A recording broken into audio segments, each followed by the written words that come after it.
Fala pessoal, meu nome é Guilherme e hoje mais um vídeo aqui para o Delongas da nossa querida série sobre criminologia. Na verdade, hoje um dos vídeos mais interessantes, porque a gente vai trabalhar com a criminologia crítica, criminologia que eu vou chamar aqui da criminologia do conflito por excelência. A gente já trabalhou com teorias sociológicas do consenso, com uma das teorias chamadas do conflito, que é a teoria do etiquetamento, mas essa eu gosto de chamar do conflito por excelência, porque trata-se aqui do conflito de classes, ou, se vocês quiserem, da luta de classes. E sim, nós estamos lidando com um vocabulário marxista. Essa é uma teoria fundamentada nas teorias do Marx a respeito das formas de produção e do materialismo histórico, que é essa forma de compreensão da história, da sociedade, a partir das relações de produção e das forças produtivas, certo? Então, sem mais delongas, vamos começar o vídeo aqui. Eu quero já começar de imediato falando a respeito dessa base marxista da teoria, porque de fato é isso que vai fundamentar e é isso que os teóricos, a gente vai ver mais para frente os teóricos dessa criminologia, conhecida como criminologia crítico-radical, ali na década de 70, vão utilizar para formular uma criminologia sustentada, amparada nessas bases, né? Essas bases marxistas. E qual é, basicamente, gente? Quando o Marx ele analisa os fenômenos sociais e os fenômenos históricos, e isso está presente em mais de uma obra do Marx, para quem já leu. Eu poderia citar aqui, sobretudo, uma obra chamada A Ideologia Alemã, onde esses conceitos vão estar ali expressos de maneira bem clara, bem didática. O Marx ele entende que a sociedade ela possui uma estrutura básica, e essa estrutura social, o que realmente sustenta, né, a sociedade, são as forças produtivas, ou seja, como as forças que aquela força do ser humano que é capaz de intervir na natureza através do trabalho e criar e produzir, enfim. E as relações que derivam dessas forças produtivas. Que tipo de relação em uma determinada sociedade posto em prática para exploração das forças produtivas. Eu deixo entre aspas que o Marx entende que nem todo tipo de relação produtiva precisa ser uma relação de exploração. Mas como ele está analisando a sociedade capitalista industrial, o que ele entende é que as relações de produção elas são pautadas de fato por uma exploração daqueles que detêm os meios de produção, eles detêm a propriedade privada dos meios de produção, ou seja, eles detêm toda a maquinaria necessária para produzir, eles detêm o próprio terreno físico ali onde as fábricas serão instaladas, e o proletariado, ele detém apenas a sua força de trabalho. E as classes dominantes, essas que detêm a propriedade privada no meio de produção, exploram, portanto, essa força de trabalho do proletariado. Proletariado é isso, é a pessoa que não tem nada a não ser a sua prole, não é? Pois bem, a estrutura básica das sociedades capitalistas é pautada, então, por essa relação de exploração das classes dominantes, a burguesia, notadamente, né, em relação ao proletariado. que só tem a sua força de trabalho. Pois bem, esse é o fenômeno estrutural. Desse fenômeno estrutural, essa é a base a partir da qual todas as elaborações de uma determinada sociedade vão se dar, vão ocorrer.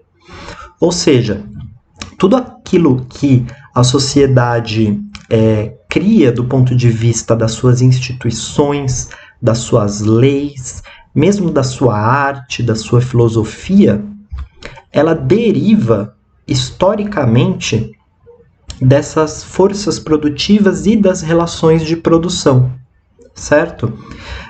Então, quando a gente fala do direito, por exemplo, o direito em uma sociedade capitalista, ele vai ter ali como objetivo defender questões que são próprias às de uma sociedade burguesa capitalista, a defesa do patrimônio, da propriedade, certo? Seja em âmbito civil, seja em âmbito penal. As instituições também, as instituições carcerárias, as instituições de controle da criminalidade, elas também vão estar a serviço relacionadas a isso. E tudo isso, todas essas instituições, as artes, a filosofia, isso é o que o Marx chama de superestrutura, certo? E por que é importante a gente conhecer, delinear bem essa diferença entre superestrutura e estrutura para falar da teoria crítica no âmbito da criminologia? Porque se vocês se lembrarem, o fenômeno criminal, ele é analisado dentro das escolas sociológicas, ou seja, daquelas escolas que compreendem o crime como um fenômeno social. Eles são analisados por algumas escolas que são chamadas de as teorias sociológicas do consenso. E elas são como a Escola de Chicago, a teoria da associação diferencial, a teoria da subcultura, das subculturas delinquentes, a teoria da anomia. E todas essas teorias, elas, segundo os próprios criminólogos críticos, elas não têm um alcance estrutural, porque elas vão analisar o crime e os meios de prevenção, sobretudo, à criminalidade, dentro de uma lógica da superestrutura. Então, como isso pode se resolver com o direito, como isso pode se resolver a partir de políticas públicas, como isso pode se resolver a partir de alterações legislativas ou alterações nas políticas públicas, mas não como poderia ser resolvido a partir de uma alteração estrutural, uma alteração radical.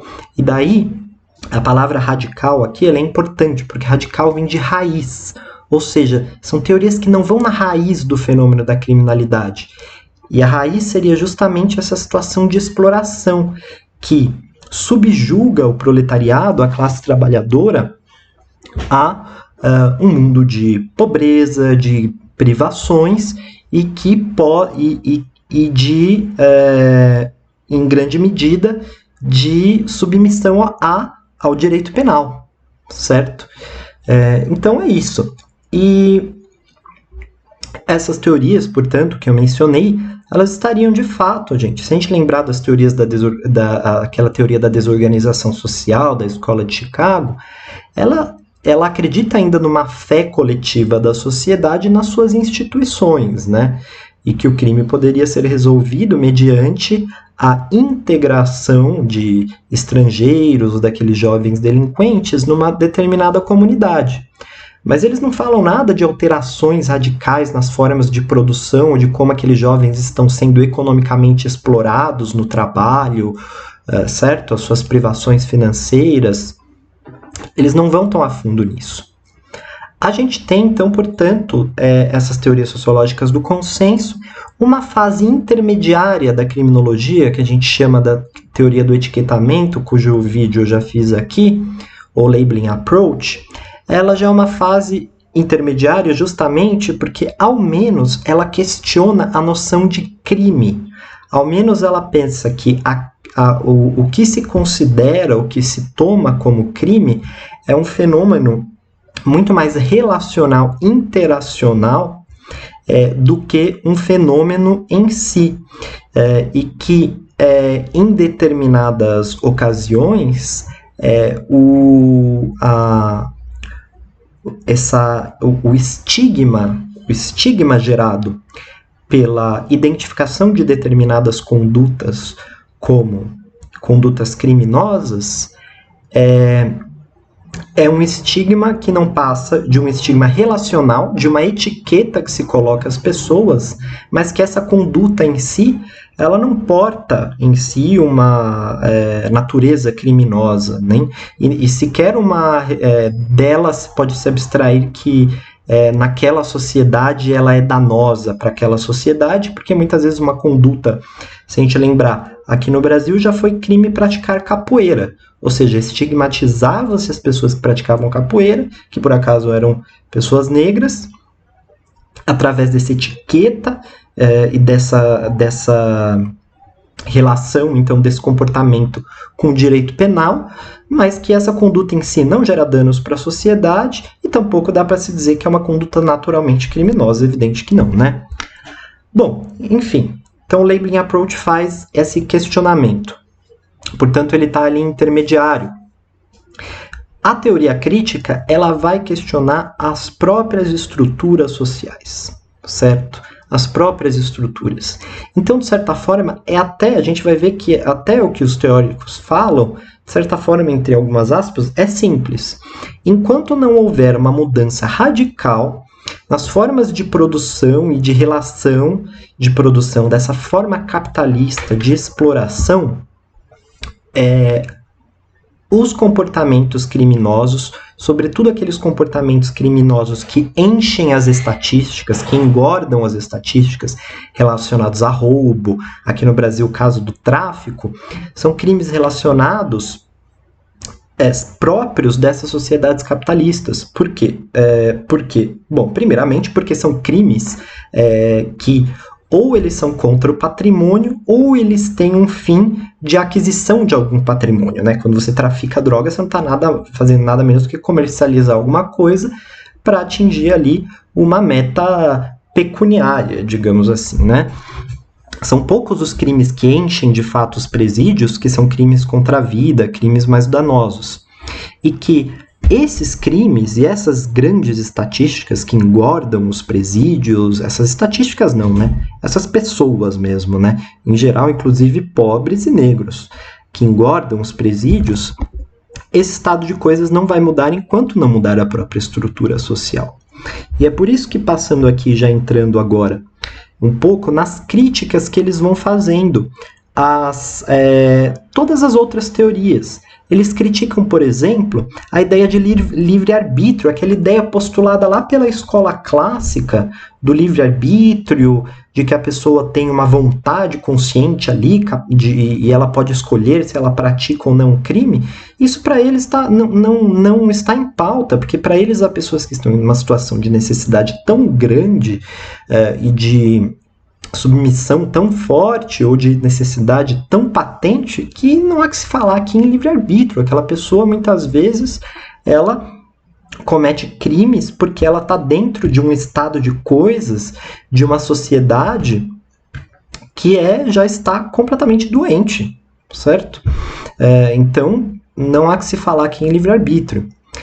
Eles criticam também a criminologia dos casos excepcionais e aquela criminologia que vai naqueles casos de psicopatia, por exemplo, essas coisas, ou mesmo aquela criminologia que tenta falar dos crimes de colarinho branco, que eles pegam um aqui. Não, eles estão interessados, sobretudo naquelas, como eu disse, aquelas criminologias que ficam muito claras nas estatísticas e que enchem os presídios, certo? Eles criticam a ideia de desorganização social postulada pelas escolas sociológicas do consenso, segundo a qual bastaria arrumar ali, integrar aqueles jovens de periferia na igreja ou num grupo comunitário que eles parariam de cometer crimes. Eles criticam, eles falam, não, isso é insuficiente. Uma vez que aqueles jovens não detêm meios materiais nem para sobrevivência, eles podem estar integrados a qualquer coisa. Em determinado momento eles podem delinquir, né? E eles criticam mesmo a própria ideia de estigma da teoria do labeling approach, porque eles falam, bom, ok, o crime, de fato, o crime ele é uma construção, ele é uma etiqueta, ele é um estigma. Mas por que então esse estigma ele está sendo efetivamente sendo atribuído a jovens de periferia, de classe baixa? Se a gente pensa no caso do Brasil, jovens negros, sobretudo no sexo masculino. Ou seja, bom, ok, tem um estigma, mas por que esse estigma está sendo então alocado a um determinado grupo específico, né? Pois bem, então a gente chega finalmente à análise dos fenômenos estruturais, que é o que importa para os pesquisadores da criminologia crítica. Eu menciono aqui uma breve passagem, só para vocês tomarem mesmo conhecimento desses teóricos, agora eu vou tentar pronunciar, porque eles são alemães, embora eles tenham escrito, inclusive publicado suas obras nos Estados Unidos, mas que é o Georg Rush e o Otto Kirchheimer. Eles escrevem lá na década de 30 ainda, esse livro chamado Punição e Estrutura Social. Vejam aqui o nome, Punição e Estrutura Social, em que eles relacionam a lógica de punir à lógica da estrutura social capitalista, né? E eles dizem que, aqui a passagem citada, que todo sistema de produção tende a descobrir formas punitivas que correspondam às suas relações de produção. Ou seja, eles foram os primeiros, por isso são considerados assim uma espécie de certidão de nascimento aí da criminologia crítica, lá na década de 30, que relacionaram então os fenômenos criminais, sobretudo os fenômenos punitivos, né, às relações de produção. E essa foi uma obra que foi ganhar ênfase, sobretudo, na década de 70, que é quando a criminologia crítica efetivamente ganha maior corpo, se dissemina ao redor do mundo, inclusive chega aqui no Brasil muito forte. Por quê? Porque o Michel Foucault, no livro dele, o clássico Vigiar e Punir, ele menciona de forma muito elogiosa essa obra Punição e Estrutura Social. Um outro livro que eu vou mencionar, e esse eu vou mencionar e vou analisar mais a fundo, é um livro chamado Criminologia Crítica, né?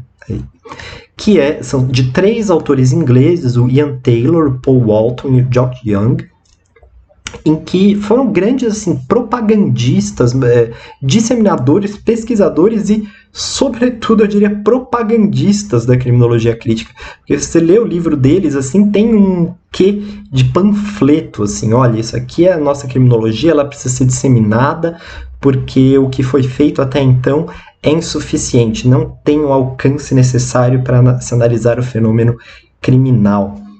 Certo? E eles vão, de fato, criticando outras teorias. Vou ler com vocês aqui essa primeira passagem que eu trouxe do Taylor, do Walton e do Young, em que eles dizem: o foco da exposição radical, ou seja, da criminologia crítica radical, não deve ser sobre a transgressão excepcional. Aquilo que eu falei, nada de casos pontuais, excepcionais, mas sobre as infrações regulares que podem somente ser removidas por mudança mais fundamental e radical. Qual mudança é essa? A mudança naquela estrutura da sociedade, mudança nessa estrutura pautada pela exploração, em que lega algumas pessoas esse estatuto de uma pobreza permanente, né? Adiante, eles dizem o seguinte: e precisamente sobre a questão do desenvolvimento desigual da produção material e relações jurídicas que a sociologia do direito, como presentemente constituída, falhou em explicar. Isto não é surpreendente, pois a natureza do crime e do direito em sociedades proprietárias... Por que sociedades proprietárias, gente? Porque as sociedades capitalistas são sociedades pautadas justamente pela propriedade privada. e cuja exploração da classe trabalhadora decorre da propriedade privada dos meios de produção. Então, ele diz justamente isso. A natureza do crime e do direito em sociedades proprietárias não pode ser compreendida sem uma análise completa da propriedade como tal, porque a propriedade é uma estrutura da sociedade. O projeto, então, deve ser construir uma criminologia materialista, que brote de uma análise materialista do direito em sociedades proprietárias, capitalistas. E quando eles dizem materialistas, é justamente isso. A gente precisa analisar nessa sociedade como essa sociedade produz o que precisa para viver. Quais explorações decorrem dessa produção? Isso é uma análise materialista, uma análise que decorre da matéria, da materialidade dos meios de produção, certo? E não análises idealistas, como a dos criminólogos clássicos, né, daquela ideia de um livre-arbítrio que ninguém sabe direito de onde vem, ou daquele contrato social que também é uma coisa meio alegórica. Não, nada disso. A gente precisa analisar os meios de produção. Pois bem, então, dentro dessa questão das sociedades proprietárias, pautada pela propriedade, o que eles vão dizer é que o próprio fenômeno criminal ele se associa muito fortemente à questão da propriedade. Vejamos um outro trecho que eu trouxe aqui dessa obra Criminologia Crítica, e aí vejam vocês que eu tinha feito esses slides, e aí, gente, por alguma ironia do destino, eu não salvei, eu perdi os slides, então eu tive que refazer. E aí eu fiquei com uma preguiça, porque é uma passagem grande, então ao invés de eu transcrever, eu bati uma foto mesmo do livro, inclusive com os grifos ali tudo. E, gente, vamos ler comigo aqui a partir da foto do livro, pelo menos assim, ó, ipsis literis, vocês sabem, não tem nenhuma alteração, tá na página 40, então vamos lá. Ainda é desse mesmo livro, chamado Criminologia Crítica. Eles dizem o seguinte: a importante característica das estatísticas oficiais é que elas demonstram o que deve ser óbvio. Nomeadamente, em uma sociedade desigual, o crime é contra a propriedade. Afinal de contas, são pessoas que não têm propriedade. São os proletariados, que não têm nada além da sua prole, né? O crime é contra a propriedade. E que mesmo as várias infrações contra a pessoa são frequentemente cometidas na busca de propriedade. Sim, a pessoa pode ir lá, num caso de um crime contra a propriedade, por exemplo, se alguém for roubar, assim, o ato de roubar é para você adquirir uma propriedade, só que naquele ato ali pode gerar um crime contra a pessoa, pode haver uma reação, pode haver um crime contra a pessoa, mas o crime inicial era em busca de uma propriedade, de um bem, não é?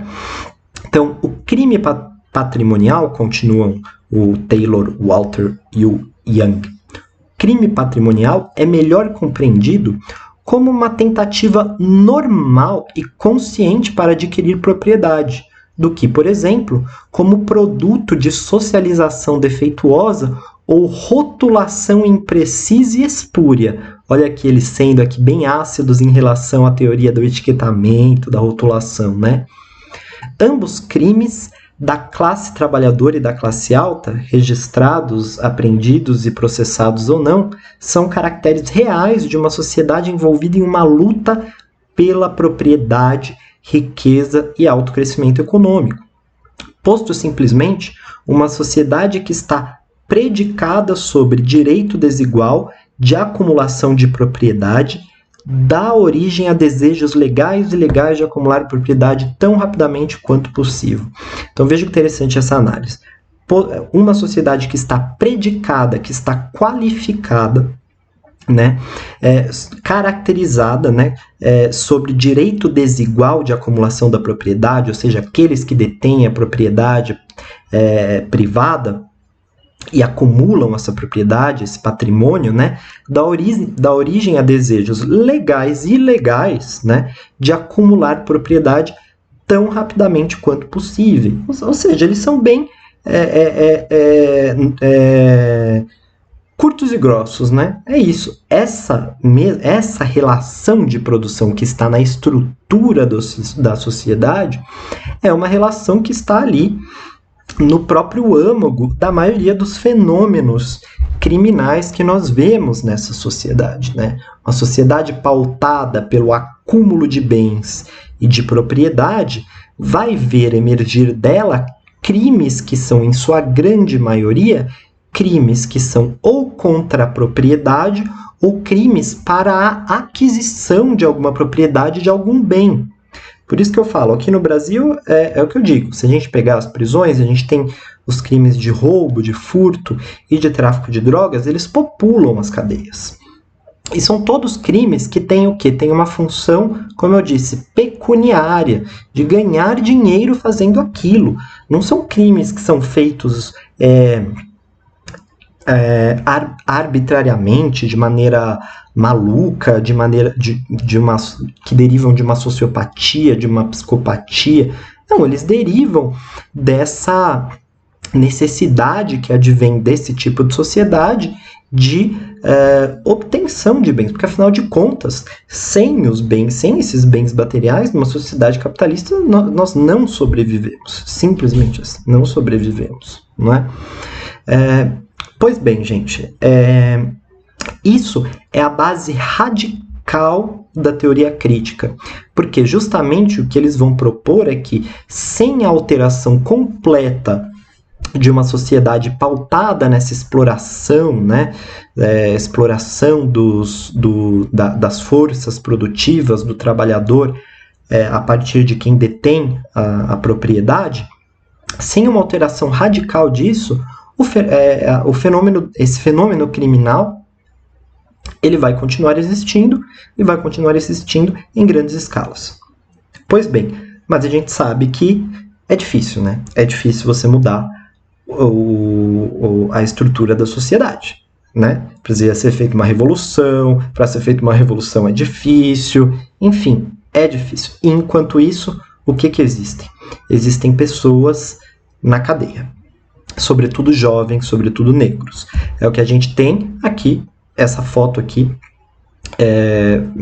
foi no dia do massacre do Carandiru, e nós temos pessoas sofrendo. Nós temos pessoas pobres, que são perseguidas, que quando chegam na cadeia existem condições deploráveis, muitas vezes os processos penais não são conduzidos adequadamente, são conduzidos a toque de caixa, sem respeitar todas as garantias daquelas pessoas. Então o que acontece? Essa criminologia crítica, ela vai começar... a partir dela surgir também uma certa vertente pragmática dela, certo? De onde vai surgir, então, algumas novas ideias de abordagem a respeito do fenômeno criminológico relacionadas, por exemplo, ao garantismo. Então, que você deve garantir a todas as pessoas, inclusive as pessoas pobres, principalmente, todas as garantias penais, todas as garantias processuais penais, certo? Essa pessoa... ela deve passar por um devido processo legal antes de ser submetida a uma prisão, a um isolamento, ao que quer que seja, certo? E isso tem que ser mesmo, isso é óbvio. Isso, na verdade, não é nem algo que vem da criminologia crítica, isso é algo que já está ali desde o Beccaria dos clássicos, certo? Enfim, a ideia de um minimalismo penal, ou seja, um direito penal que seja... menos interventor, afinal de contas, cadeias populosas não é sinônimo de menos violência, muito pelo contrário, muitas vezes um réu primário, ao adentrar numa cadeia, vai ali aprender fenômenos, comportamentos criminosos que vão torná-lo muito mais periculoso do que quando ele era antes, né?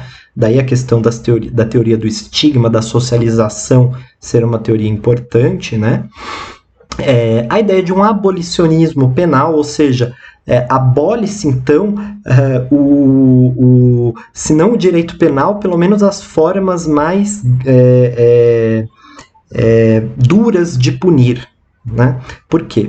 Porque justamente quem está sendo punido, estatisticamente, são as pessoas mais vulneráveis, né? E uma relação muito forte do direito penal com os direitos humanos, né? Que tem a ver também com a ideia de garantia, né? E de um direito penal pouco interventor.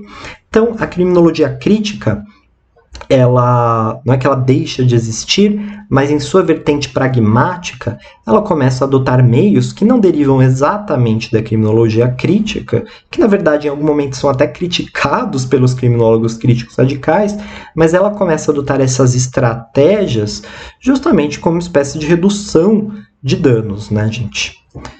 Porque, como eu disse, não dá para fazer uma revolução, mudar a estrutura da sociedade do dia para a noite. Mas o que dá para fazer do dia para a noite, ou o que dá para fazer em pouco tempo, é se inscrever, né, aqui no canal, né, dar aquele joinha, ó, joinha aqui, camarada, isso dá para fazer rapidinho. Comentar, então, putz, eu quero comentar aqui, hein? Nossa, quero comentar, gostei, não gostei, isso dá para fazer rapidinho também, compartilhar com os amigos, certo? Isso dá para fazer tudo muito rápido. E valeu, gente, é isso daí no vídeo de hoje, espero que vocês tenham gostado e nos vemos, espero continuar fazendo mais vídeos aí sobre criminologia. Muito obrigado, até uma próxima.